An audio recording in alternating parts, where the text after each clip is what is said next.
हेरमन von Helmholtz 19वीं सदी में भौतिकी और विज्ञान के दर्शन के दो बड़े बदलावों में शामिल रहे। पहला, उन्होंने ये साबित किया कि ज्यामिति का केवल एक ही तरीका नहीं होता, मतलब हम जिस तरह जगह को समझते हैं वो और भी तरीके से समझा जा सकता है।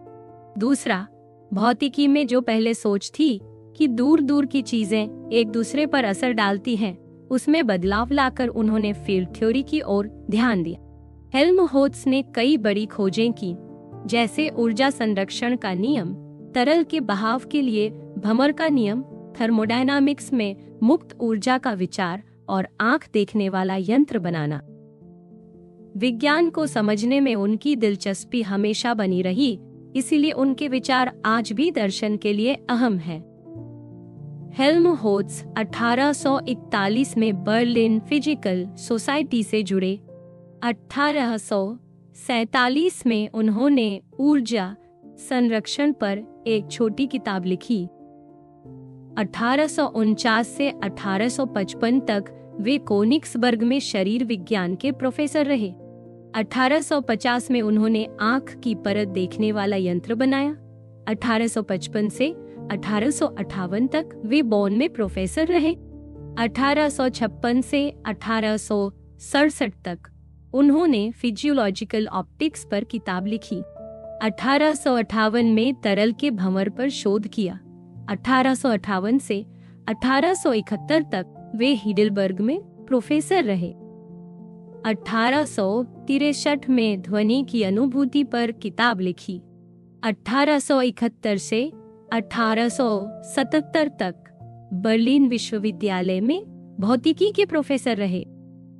1877 से 1887 तक बर्लिन में सेना के मेडिकल कॉलेज में प्रोफेसर रहे। 1887 से 1894 तक बर्लिन में वैज्ञानिक संस्था के पहले अध्यक्ष बने। हेल्महोल्ट्ज ने शरीर विज्ञान की पढ़ाई शुरू में जोहान्स मुलर के साथ की थी।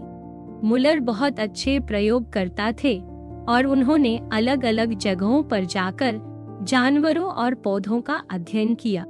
मुलर ने प्रोजेक्शन थ्योरी के बारे में बताया था कि जो भी चीज हमारे नजदीक आती है उसका असर सीधा हमारी नसों पर पड़ता है, जैसे मोम में चाबी दबा दो। लेकिन प्रयोगों और आंखों की देखने की ताकत से पता चला कि यह थ्योरी सही नहीं है। उदाहरण के लिए हमारी दोनों आंखों से अलग अलग तस्वीर बनती है, लेकिन हम एक ही चीज देखते हैं। अगर प्रोजेक्शन थ्योरी सही होती तो ये संभव नहीं होता।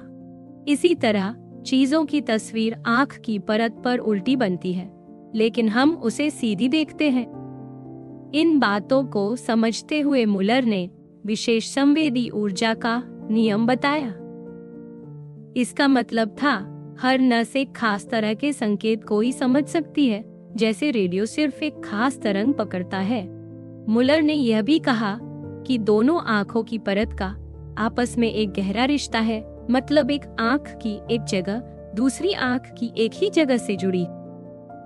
जब हम किसी चीज को दोनों आंखों से देखते हैं तो दोनों आंखों की परत के वही पॉइंट मिलकर एक ही चीज को दिखाते हैं। मुलर का मानना था कि आंख की परत खुद अपने आप को भी पहचान सकती है और इस वजह से हमें चीजें साफ दिखती हैं। इस सोच को समझाने के लिए मुलर ने कांट के विचारों की मदद ली, लेकिन कुछ लोग मानते हैं कि कांट का असली मतलब ये नहीं था। 1838 से 1842 तक हेल्महोल्ट्ज ने मुलर के साथ दवा की पढ़ाई की। 1842 से 1848 तक वे फौज के डॉक्टर थे और साथ ही बर्लिन भी जाते रहते थे, जहां वे गुस्ताव मैग्नस की लाइब्रेरी में काम करते। इसी दौरान मुलर के बाकी साथियों जैसे एमिल डुबोइस और अर्नस्ट ब्रूके से भी उनकी दोस्ती हुई।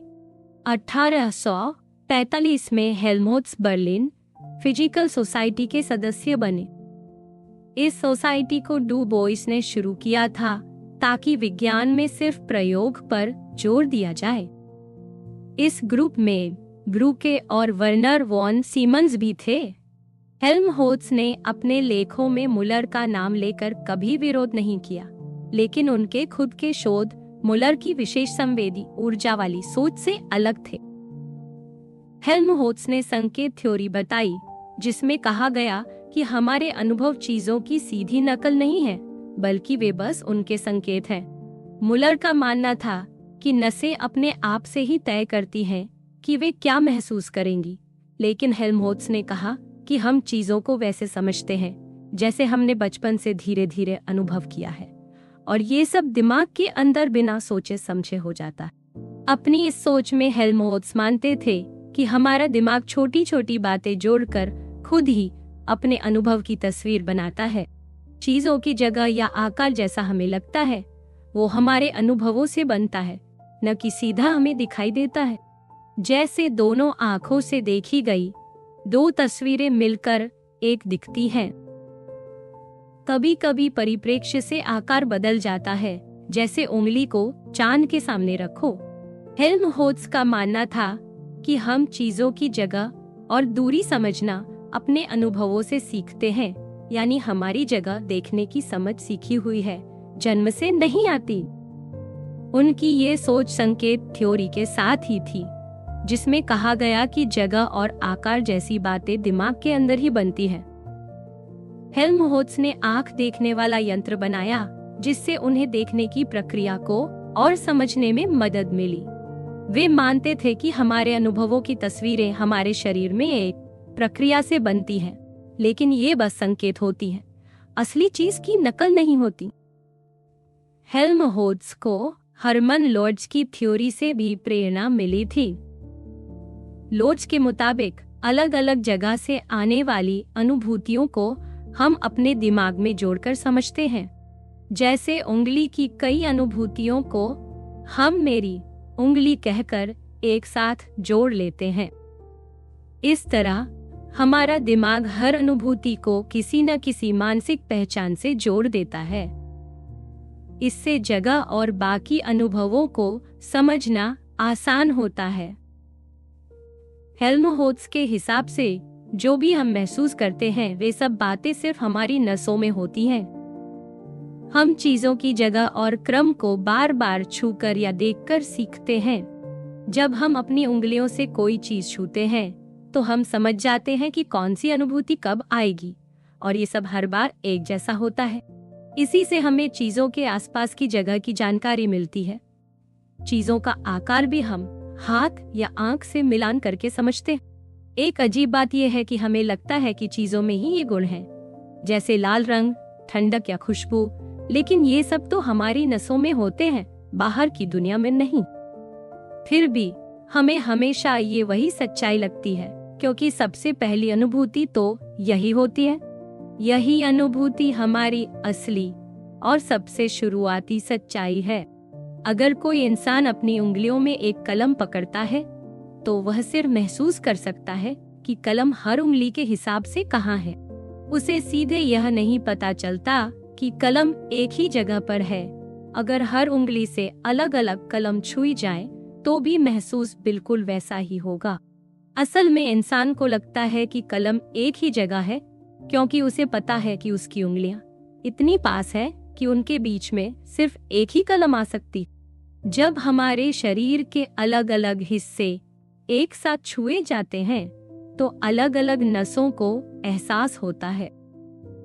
लेकिन सिर्फ यह समझना काफी नहीं है कि दो अलग हिस्से छुए गए हैं या दो अलग चीजें महसूस हुई हैं।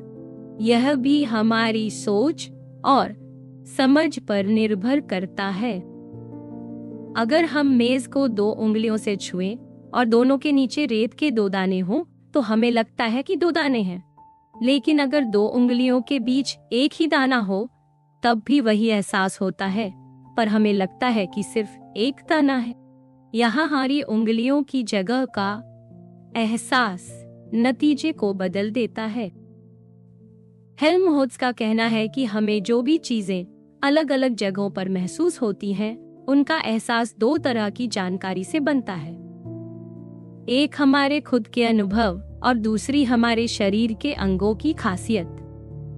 जितना ज्यादा हम अपने अनुभव और शरीर की जानकारी को समझते हैं, उतनी ही सही हमारी समझ बनती है।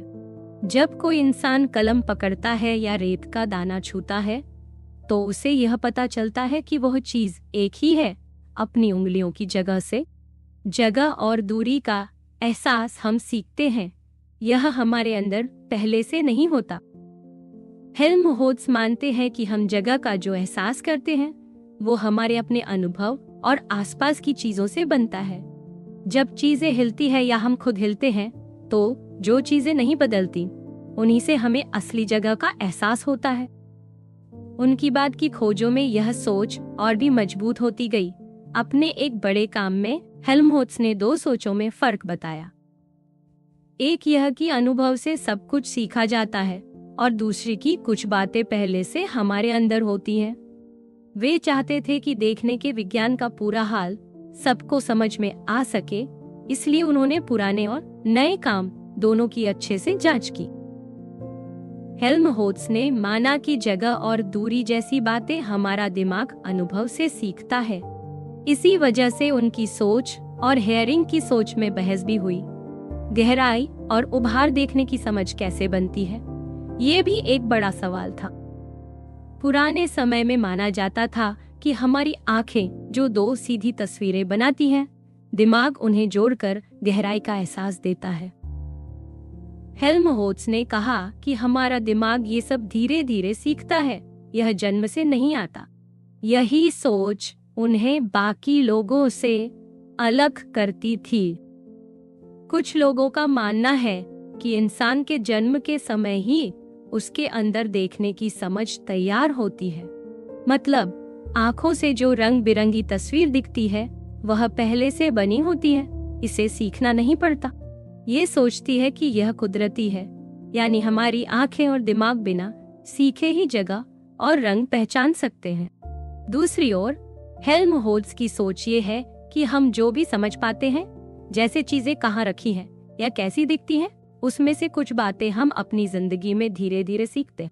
मतलब हर इंसान का चीजों को जगह के हिसाब से देखना सीखने से आता है।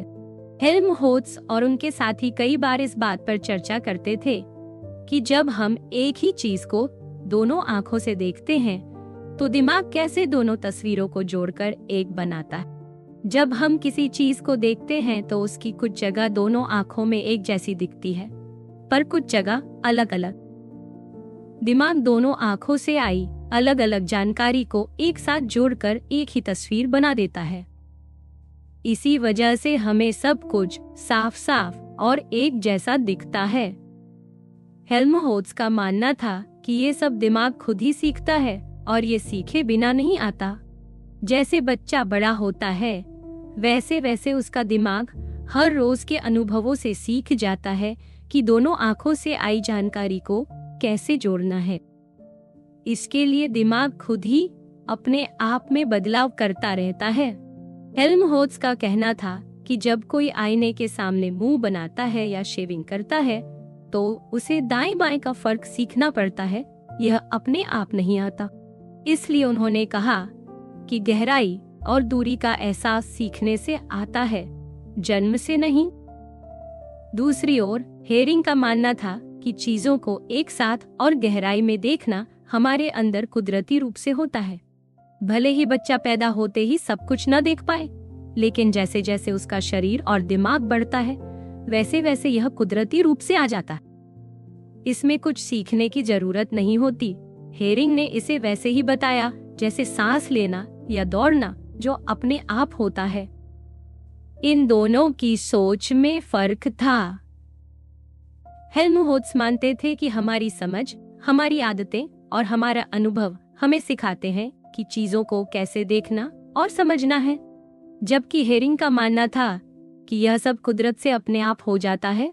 कोई भी चीज समझने के लिए हमें कुछ सीखना नहीं पड़ता। हेल्महोल्ट्ज के हिसाब से हम जो देखते हैं वह असलियत का सच्चा रूप नहीं है, वह बस हमारी समझ और दिमाग के बनाए हुए संकेत हैं। जबकि हेयरिंग के हिसाब से हम सीधा असली चीजों को देखते हैं। यही इन दोनों की सोच का असली फर्क था। हेल्महोल्ट्ज की सोच पर काफी बहस हुई कि वे कितने हद तक कांट के विचारों से प्रभावित थे या नहीं। कुछ लोगों का मानना है कि हेल्महोल्ट्ज कांट की तरह सोचते थे, जबकि कुछ का कहना है कि वे अनुभव से सीखने पर ज्यादा भरोसा करते थे।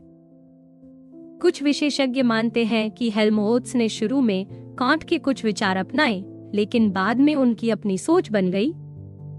हेल्महोल्ट्ज का मानना था कि जो बातें पहले से तय मानी जाती हैं, वे भी कुदरती विज्ञान के नतीजों पर टिकी हो सकती हैं। इसका मतलब हुआ कि वे कांट की सोच से अलग हटते हैं। एक दूसरी बहस यह भी है कि हेल्महोल्ट्ज पर फिchte नाम के दार्शनिक के विचारों का कितना असर था। कुछ लोग मानते हैं कि हेल्महोल्ट्ज ने फिchte के मैं और नॉन मैं जैसी सोच को अपनाया था, लेकिन कुछ लोग मानते हैं कि हेल्महोल्ट्ज ने ऐसी सोच को ठुकरा दिया था और वे अपने समय के शरीर विज्ञान के वैज्ञानिकों से ज्यादा प्रभावित थे। हेल्महोल्ट्ज की बाद की सोच में यह साफ है कि वे असली और अनुभव की दुनिया को अलग अलग मानते थे और उन्होंने चीजों को वैसे ही देखा जैसे वे हैं। आज के समय में जो प्रिडिक्टिव प्रोसेसिंग वाली सोच है, जिसमें हमारा दिमाग हर समय अपने अनुभव से आगे की चीजें अंदाजा लगाता है, उसका आधार भी हेल्महोल्ट्ज की सोच में मिलता है।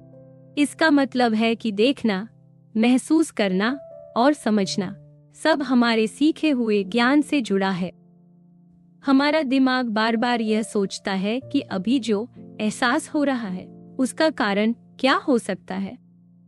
कुछ विशेषज्ञों ने कहा है कि हेल्महोल्ट्ज की सोच में चीजों का मतलब आपसी रिश्ते से बनता है। जैसे हमें रंग या कोई गुण उसी तरह समझ आता है जैसे वह हमारे आसपास की चीजों और हमारी आदतों से जुड़ता है। हेल्महोल्ट्ज का मानना था कि हमारी आदतें, हमारा तजुर्बा और दिमाग की समझ लगातार हमारी सोच को बदल सकती है। इसी से हमारा देखना और महसूस करना बदल जाता है। जैसे रंग, ध्वनि या संगीत का अनुभव सिर्फ एक सीधा एहसास नहीं है, वह बहुत कुछ हमारे तजुर्बे और रिश्तों से बनता है। रंग के बारे में भी हेल्महोल्ट्ज की सोच बहुत खास मानी जाती है। उन्होंने रंगों के फर्क को समझाने के लिए एक नया तरीका बनाया, जिसमें रंगों के बीच की दूरी और फर्क को एक गणितीय मॉडल से समझाया गया। उनकी सोच रंगों की दुनिया को देखने का नया नजरिया देती है और आगे भी लोगों को इस विषय में सोचने का तरीका देती रही। हेल्महोल्ट्ज हमेशा अपने काम में गणित का इस्तेमाल करते थे। वे चीजों को समझाने के लिए सीधे उदाहरण और गणित का सहारा लेते थे। इंसान कैसे अलग अलग चीजों के बीच जगह का फर्क महसूस करता है, इसका पता उन्हें शरीर विज्ञान के अपने अनुभवों से चला। इन्हीं उदाहरणों से उन्होंने दिखाया कि कैसे ज्यामिति की बातें और चीजों की जगह एक दूसरे से जुड़ी होती हैं। बाद में हेल्महोल्ट्ज ने अपने इन्हीं अनुभवों से ज्यामिति की उन मुश्किलों को समझाया जिन पर उस समय के कई वैज्ञानिक सोच रहे थे। हेल्महोल्ट्ज ने 1868 में पहली बार सार्वजनिक रूप से ज्यामिति के बारे में अपने विचार रखे। उन्होंने बताया कि चीजों की जगह को समझना और मापना तभी मुमकिन है जब उनमें कुछ गुण ऐसे हों जो उनकी जगह बदलने पर भी न बदले। मतलब, अगर कोई चीज एक जगह से दूसरी जगह रख दो, लेकिन उसके आकार या दूसरी खासियतें न बदलें, तो वही असली गुण हैं जो ज्यामिति में मायने रखते हैं। ऐसे गुणों को पहचानना और उनकी मदद से चीजों की सही माप करना ही ज्यामिति का असली काम है। हेल्महोल्ट्ज ने यह भी समझाया कि हर चीज को मापने के लिए हमें कुछ मूल बातें माननी पड़ती हैं। अगर कोई वस्तु एक जगह से दूसरी जगह रख दी जाए और उसका कोई गुण नहीं बदलता, तभी हम उसे ठीक से नाप सकते हैं। उन्होंने रिजिड मोशन यानी ऐसी हरकतों के बारे में बताया जिसमें किसी चीज की असली पहचान बरकरार रहती है। जैसे एक गेंद को उसके बीच से घुमा दो, फिर भी उसका गोल आकार और बहुत सी बातें नहीं बदलती। इन्हीं बातों से पता चलता है कि ज्यामिति के कुछ नियम हमेशा सही रहते हैं। बाद में एक दूसरे वैज्ञानिक ने बताया कि ऐसी हरकतों का भी एक ग्रुप बनता है जहां हर मूवमेंट में चीज की कुछ बातें एक जैसी रहती है और कुछ बदल जाती है। इस सोच से चीजों के माप और उनकी जगह की सही समझ बनती है। हेल्महोल्ट्ज की सोच से हमें यह भी समझ आता है कि दुनिया की हर चीज को मापना और समझना सिर्फ देखने और छूने से नहीं, बल्कि गणित और तर्क से भी जुड़ा है। रीमान ने हमेशा यह समझाने की कोशिश की कि जगह के कौन से गुण कभी नहीं बदलते। हेल्महोल्ट्ज ने पूछा कि हमारे रोजमर्रा के माप और अनुभव के हिसाब से कौन कौन से ज्यामितीय नियम जरूरी हैं। उन्होंने देखा कि कौन सी ज्यामिति, जैसे सीधी रेखाओं वाली या दूसरी तरह की ज्यामिति, हमारे अनुभव पर खरी उतरती है। शुरुआत में हेल्महोल्ट्ज ने सोचा था कि हमारे असली माप सिर्फ सीधी रेखाओं वाली ज्यामिति से ही सही बैठते हैं, लेकिन फिर उन्हें समझाया गया कि दूसरी ज्यामिति भी मुमकिन है, बस हमारी दुनिया थोड़ी अलग होनी चाहिए। इसके बाद हेल्महोल्ट्ज ने यह भी देखा कि क्या अलग तरह की ज्यामिति को सोचा या महसूस किया जा सकता है। उन्होंने यह भी माना कि जगह और माप से जुड़े कई नियम सिर्फ हमारे दिमाग में बने होते हैं, असलियत में कई तरह की ज्यामिति हो सकती है। उनकी सोच का बहुत असर आगे के वैज्ञानिकों और दार्शनिकों पर पड़ा। हेल्महोल्ट्ज ने माप और गिनती के बारे में भी खूब सोचा। उन्होंने यह समझाने की कोशिश की कि कैसे हम चीजों को गिनते या नापते हैं और इसमें कौन कौन सी बातें जन्म से होती हैं और कौन सी हम सीखते हैं। उन्होंने महसूस की माप, जैसे दर्द या रंग की गहराई को मापने की समस्या पर भी काम किया। इसी सोच ने आगे चलकर विज्ञान और गणित में माप के नियमों की नींव रखी। अब ऊर्जा संरक्षण की बात करें तो हेल्महोल्ट्ज ने पढ़ाई पूरी करने के बाद कई तरह के प्रयोग किए। उन्होंने मेंढक की मांसपेशियों पर बिजली के करंट से टेस्ट किए और दिखाया कि सारी गर्मी और ऊर्जा शरीर के अंदर ही बनती है। उन्होंने इस बात का भी विरोध किया कि शरीर में कोई ऐसी खास ताकत होती है जिसे माप नहीं सकते। हेल्महोल्ट्ज और उनके साथी मानते थे कि शरीर की हर ताकत असल में फिजिकल फोर्स ही है, न कि कोई अलग से दी गई ताकत। उनका मानना था कि हमारे शरीर या मशीनों में चल रही हर चीज, चाहे वो पानी हो या हवा या इंसान की मेहनत, सबकी ताकत पहले से ही प्रकृति में मौजूद होती है, बस हम उसका इस्तेमाल करते हैं, नई ताकत बनती नहीं है। इसी सोच ने हमेशा के लिए यह मान लिया कि कभी भी बिना वजह ताकत या ऊर्जा पैदा नहीं हो सकती। जब हेल्महोल्ट्ज ने गर्मी, रोशनी, बिजली और चुंबक जैसी ताकतों के बारे में सोचना शुरू किया तो उन्होंने पूछा कि अगर बिना रुके चलने वाली मशीन बनाना नामुमकिन है, तो फिर प्राकृतिक ताकतों के बीच क्या रिश्ता है? 23 जुलाई 1847 को उन्होंने ताकत का संरक्षण पर एक भाषण दिया। यहाँ पर ताकत का मतलब वही है जिसे आज हम ऊर्जा कहते हैं। उन्होंने कहा कि अगर हम नेचर की किसी भी चीज से अनगिनत ताकत निकालना चाहें तो ऐसा मुमकिन नहीं है, या फिर अगर हम मान लें कि सारी ताकतें दूर दूर से असर डालती हैं और उनकी ताकत बस उनके बीच की दूरी पर निर्भर करती है, तो भी हमेशा एक जैसी ताकत मिलती है। इन दोनों बातों का मतलब एक ही है कि बिना वजह कभी नई ताकत पैदा नहीं हो सकती। इसी समय कुछ और वैज्ञानिकों ने भी ऊर्जा संरक्षण के सिद्धांत पर काम किया था।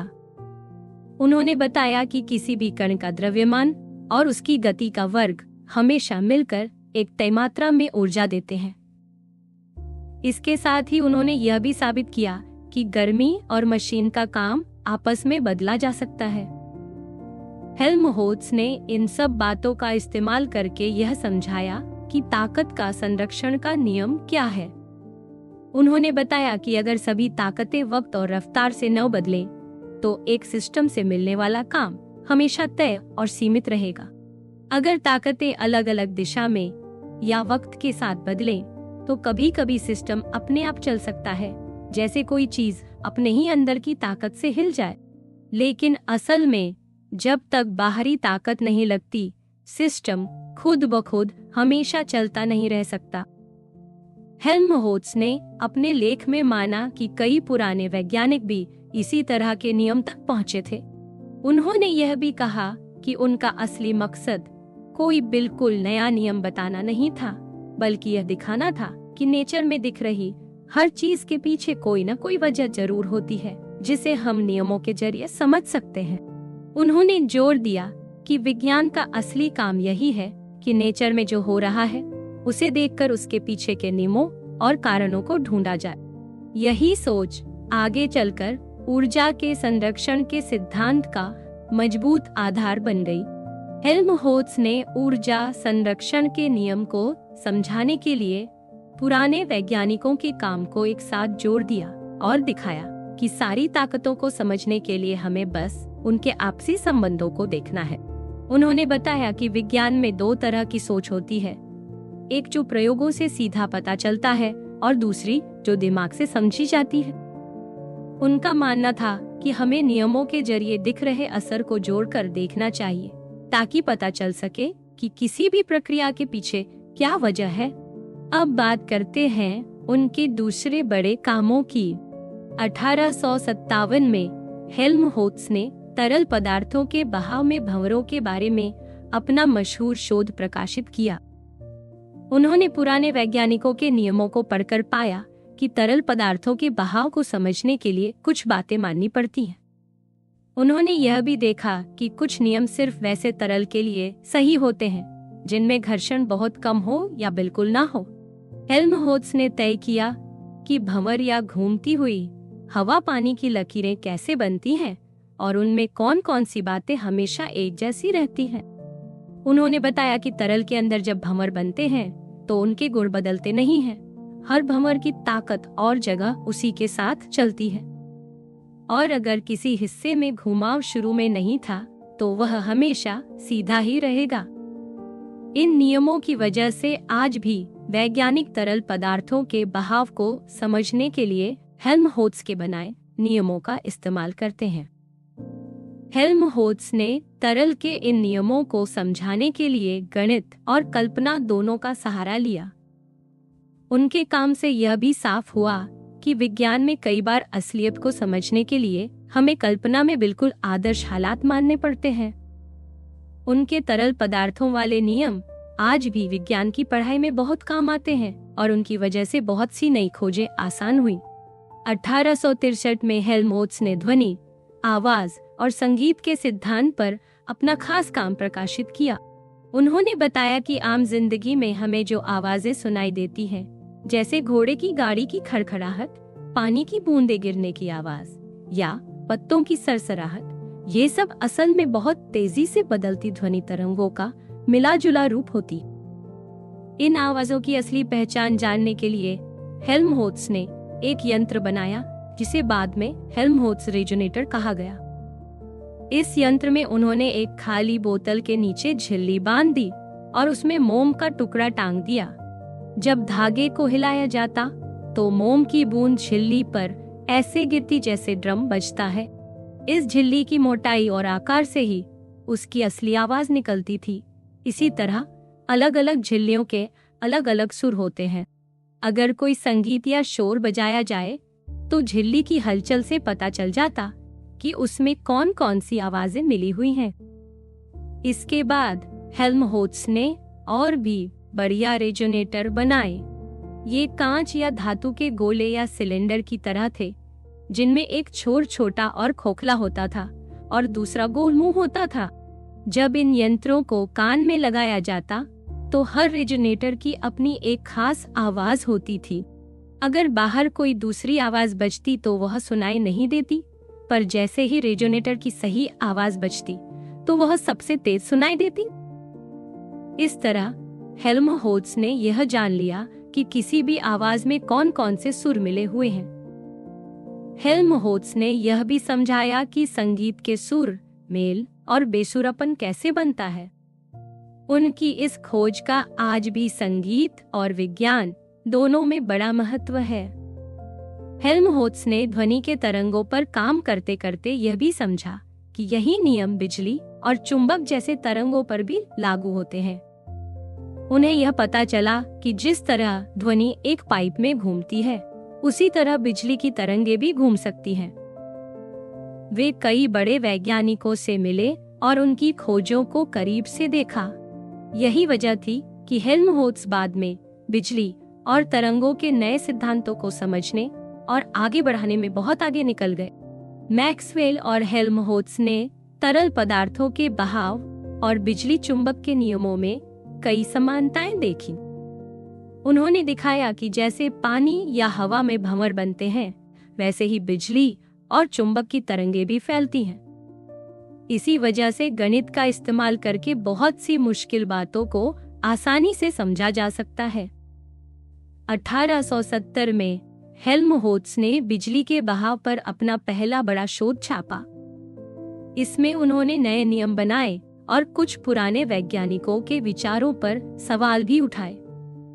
उनका कहना था कि कुछ नियमों में बहुत ज्यादा ताकत मान ली जाती है, जो हमेशा मुमकिन नहीं होती।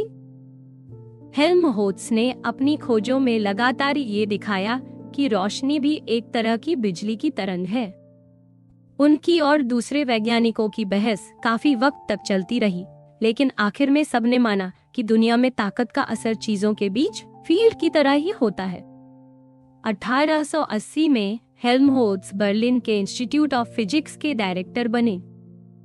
इसके बाद उन्होंने गर्मी और ऊर्जा के नियम, खासकर लीस्ट एक्शन के नियम को समझाने में बहुत मेहनत की। गणित के दो बड़े तरीके होते हैं, एक लैग्रांज का तरीका, जिसमें किसी भी सिस्टम का सफर ऐसे ढूंढा जाता है कि उसमें सबसे कम मेहनत लगे। दूसरा तरीका है हैमिल्टन का, जिसमें हर हिस्से की चाल और ताकत को जोड़कर पूरा सिस्टम समझा जाता है।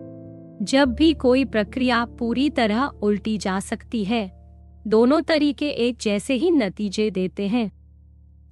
लेकिन जब गर्मी जैसे मामलों में बदलाव उल्टा नहीं हो सकता, तो हैमिल्टन का तरीका काम नहीं करता।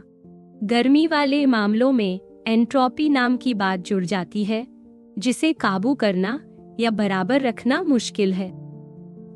हेल्महोल्ट्ज ने इस परेशानी को दूर करने के लिए फ्री एनर्जी का नियम दिया। इसमें बताया गया कि असली ताकत वही है जो पूरी तरह से इस्तेमाल की जा सकती है, बिना किसी रुकावट के। इसका मतलब है कि किसी भी केमिकल रिएक्शन में सबसे ज्यादा काम कितनी ऊर्जा से हो सकता है, यह फ्री एनर्जी से पता चलता है। इस खोज ने विज्ञान में केमिकल प्रक्रियाओं को और अच्छे से समझना आसान कर दिया। हेल्महोल्ट्ज की यह खोज आगे चलकर बहुत सी नई केमिकल और फिजिक्स की खोजों की नींव बन गई। 1870 के आखिरी सालों तक बिजली चुंबक से जुड़े कई जरूरी प्रयोग हो चुके थे, लेकिन गणित उतना आगे नहीं बढ़ा था। उस समय बहुत से वैज्ञानिक पुराने नियमों को थोड़ा थोड़ा बदलकर ही नए सिद्धांत बना रहे थे। असली परेशानी यह थी कि बिजली और चुंबक की लहरें सच में मौजूद है या नहीं, इसका कोई पक्का सबूत नहीं था। 1870 से 1887 तक हेल्महोल्ट्ज बर्लिन यूनिवर्सिटी में फिजिक्स इंस्टीट्यूट के डायरेक्टर रहे। उन्हीं के साथ वहां कई बड़े वैज्ञानिक भी काम करते थे, जैसे मैक्स प्लांक और अल्बर्ट आइंस्टीन। सबसे खास रिश्ता हेल्महोल्ट्ज का अपने शिष्य हेनरिक हर्ट्ज के साथ था।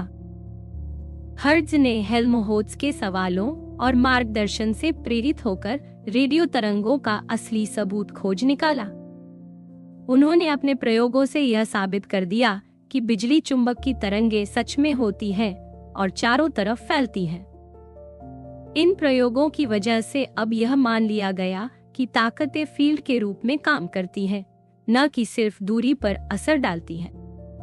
हेल्महोल्ट्ज ने हर्ट्ज की हर बात में पूरा साथ दिया, भले ही बाद में हर्ट्ज के नतीजों से हेल्महोल्ट्ज की कुछ पुरानी बातें बदल गईं। 1888 में हेल्महोल्ट्ज ने बर्लिन में एक नया फिजिक्स इंस्टीट्यूट शुरू किया, जहां विज्ञान और तकनीक की पढ़ाई और रिसर्च के लिए कई नई खोजें हुई। उन्होंने अपनी जिंदगी के आखिर तक यहीं पर काम किया। अब उनकी सोच की बात करें तो हेल्महोल्ट्ज ने कहा कि जो जगह और माप के नियम हम मानते हैं, वे हमेशा वैसे नहीं होते जैसे हम समझते। उनका मानना था कि ज्यामिति के नियम हमारे अपने अनुभव से बनते हैं, न कि हमेशा से तय होते हैं। उनकी सोच ने आगे चलकर आइंस्टीन और बाकी वैज्ञानिकों की सोच को भी गहरा असर दिया। हेल्महोल्ट्ज की यही सोच आज भी विज्ञान और दर्शन की दुनिया में नई सोच और सवालों की शुरुआत करती है। हालांकि कुछ लोगों का मानना था कि हेल्महोल्ट्ज की सोच पुराने विचारों से बिल्कुल अलग है, लेकिन उनकी ये बात कि जगह और दिशा के बारे में हमारा अनुभव अलग अलग रूप ले सकता है। उनकी सोच से बहुत से दार्शनिकों और वैज्ञानिकों ने नई तरह से सोचना शुरू किया। हेल्महोल्ट्ज ने यह भी समझाया कि हम जो कुछ भी महसूस करते हैं वह सीधा सीधा हकीकत की तस्वीर नहीं होती, बल्कि वो हमारे दिमाग में बनने वाले चिन्ह या संकेत होते हैं। इसका मतलब है कि हमारी समझ हकीकत की सीधी नकल नहीं, बल्कि उसकी एक अलग तरह की झलक होती है। अपने शुरुआती लेखों में हेल्महोल्ट्ज ने यह भी बताया कि सोच और तर्क की अपनी अलग जगह है, लेकिन सारी हकीकत दिमाग से नहीं बनती। उनका मानना था कि इंसानों से जुड़ी चीजें जैसे भावनाएं, सोच और संस्कृति, इन सब का तरीका और विज्ञान के नियम अलग अलग हैं। उन्होंने कहा कि इंसान की सोच और भावनाओं को भी समझना जरूरी है, लेकिन उसे विज्ञान के जैसे नियमों में नहीं बांधा जा सकता। इसलिए उन्होंने कहा कि इंसानी ज्ञान और विज्ञान दोनों के अपने अपने तरीके होने चाहिए और दोनों की खासियत अलग है। हेल्महोल्ट्ज ने यह भी कहा कि दार्शनिकों और वैज्ञानिकों के बीच हमेशा बहस होती रही है। दार्शनिक कहते थे कि वैज्ञानिकों की सोच बहुत छोटी है और वैज्ञानिक कहते थे कि दार्शनिक सिर्फ सोच में खोए रहते हैं। इसी वजह से विज्ञान की दुनिया ने तय किया कि अपने काम में दार्शनिक सोच को कम से कम रखा जाए। लेकिन हेल्महोल्ट्ज ने यह भी माना कि दोनों के रास्ते अलग होते हुए भी दोनों की अपनी अहमियत है। विज्ञान को सच्चाई तक पहुंचने के लिए तर्क और अनुभव दोनों की जरूरत होती है। हेल्महोल्ट्ज की सोच ने विज्ञान को एक नई दिशा दी, जिसमें इंसानी सोच, अनुभव और तर्क सभी को मिलाकर आगे बढ़ा जाता है। यही वजह है कि उनकी बातें आज भी विज्ञान और दर्शन दोनों की दुनिया में इतनी असरदार हैं।